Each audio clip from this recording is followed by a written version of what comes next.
நான் வெளியே வாய் விட்றா சரி வாயை விட்றா ஒன்றும் பண்ண மாட்டாங்கடா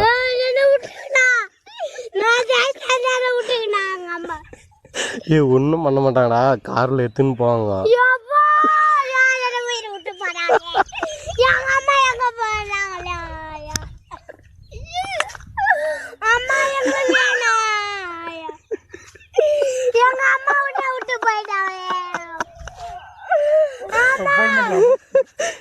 அந்த பையனால கத்துறோம் கொஞ்சம் சீக்கிரம் வாங்கினா எங்களை காட்டி